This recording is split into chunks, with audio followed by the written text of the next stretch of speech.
So we've seen several pictures of members of the MPP who are wishing to lead the party in 2024. Is it too early? What do you make of it? Yeah, I personally believe it's too early for them to be lobbying party members to be their presidential candidate. But that notwithstanding, I agree with anybody who has ambition to lead the party. I don't have a problem with it, just that the timing is wrong. If not, anybody who wants to contest and feel deep down in him that he has the potential to be the presidential candidate, why not? But they should time it well. The man has just started, the President Akufo-Addo has just started his term. He doesn't have even full ministers and their deputies in place.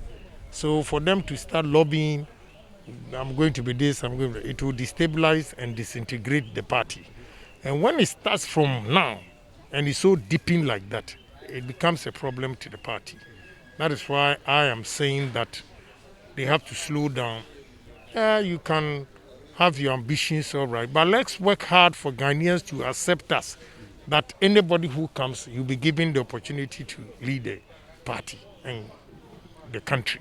Now, a few moments from now, it took a while before you go to your National Congress and choose a ticket. But then, what time do you think would be appropriate to have all these things come up? Well, that decision, I leave it to the National Party. But they have arranged when we're going to do that. The dates have come out. I don't have a problem with the dates that they've come up with. My only concern is the question you asked, that the timing is wrong. It's too early. Okay. And therefore, I think we have to slow down a bit. And there's disunity in the party that we should reorganize the party and unite the party and have a common front. We can go into election 2024. Don't let us underestimate President Mahama, because the last time he lost by a margin of 1 point something million. Now it has been reduced to 500. It tells you that he's a force to reckon. So don't let us math on Asian platitudes, say we won in 2016 and therefore we won 2020 and it's a done deal. When you look at the reduction, it tells you that he's still a force to reckon. And we can only do this when we unite the party. Because when you look at the number of MPs that lost their seats, it's all because the party people were disgruntled about the MPs.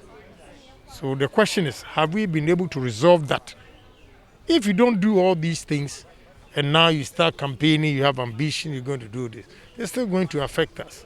So I think we have to solve all these problems first. Then when we see that we have a united front, then come on, anybody who wants to lead a party will come forward. You just mentioned John Dramani Mahama in your statement right now. Is it that you are foreseeing him coming back in 2024? Yeah, if we don't do things right, yes. Yes, if you don't do things right. I'm telling you, I'm a politician, I'm strategic. Okay? So don't just let us think President Akufo-Addo has gone to the, and all the time, 2 terms, the third term is not easy. No party has been able to do that. So that should be a lesson to us, that if indeed you want to get a third term, then you should do things right. Our third term will be dependent on the performance of President Akufo-Addo's second term, which he has just started. So where from all these ambitions that we don't want to help him run this country effectively, competently, for people to feel that yes, there is government. Then just out of the blue, within this shortest period, all corners they are emerging, they want to be president and that. I'm afraid for the party. Right now, in Parliament, there's a section, but they just went for recess. This term that you've been there, new MPs and all that, there's been heated argument in Parliament concerning budget and other issues. What has been your general assessment of that sector? You know, it's been tough. We have different scenarios. I was quiet the day of our inauguration and everything. They were swearing in and the president inauguration, because I was saying to myself, whatever going on in the chamber, it serves MPP people right, especially the grassroots. Because I went around a lot of constituencies, advising them they were complaining about their MPs, whatever. I advised them to take their time and forget about this so that when we win, we'll try and resolve these problems. They didn't listen. And when you take Central Region, for instance, President Akufo-Addo won 19 seats.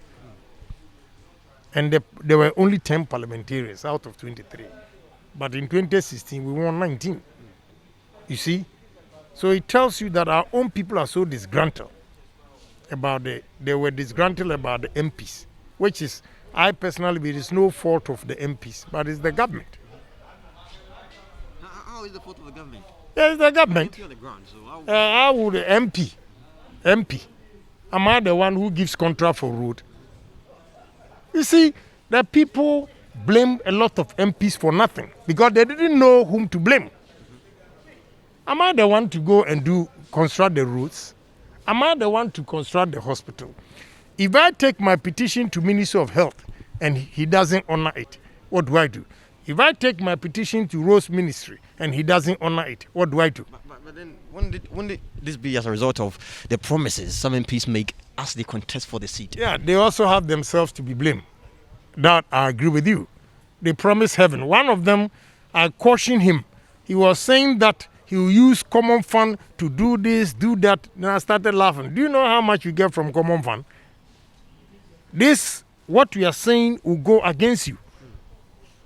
Because how much is common fund? Common fund is peanuts. I don't even know how much I make. Because I always give it to the chief executive, do this for me and those things. So I agree with you that we also have ourselves to be blamed because of promising heaven.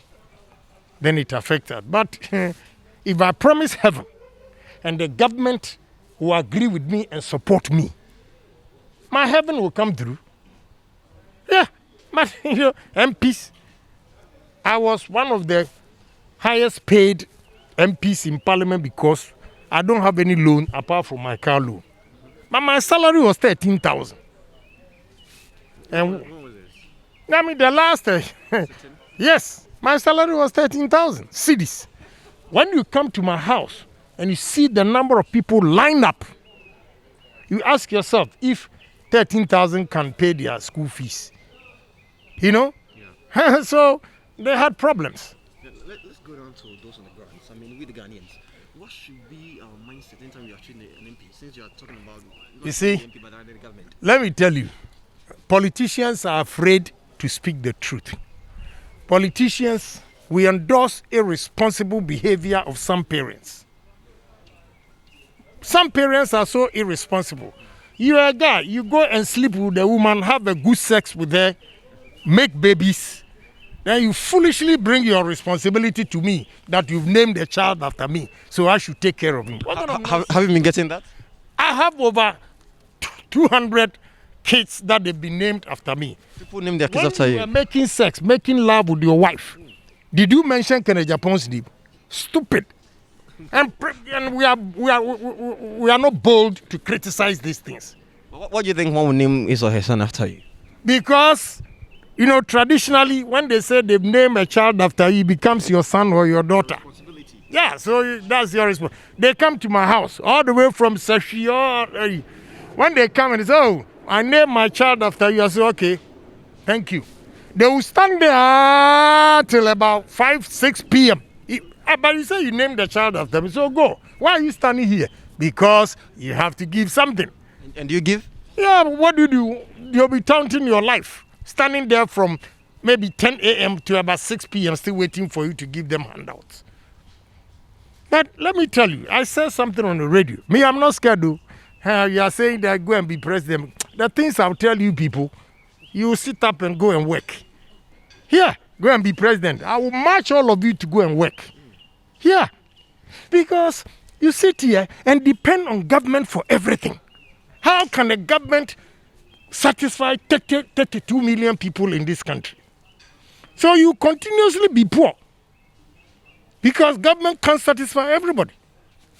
It is those of you wake up in the morning, you come to work, you are not making so much, but at least you are making a living. Okay?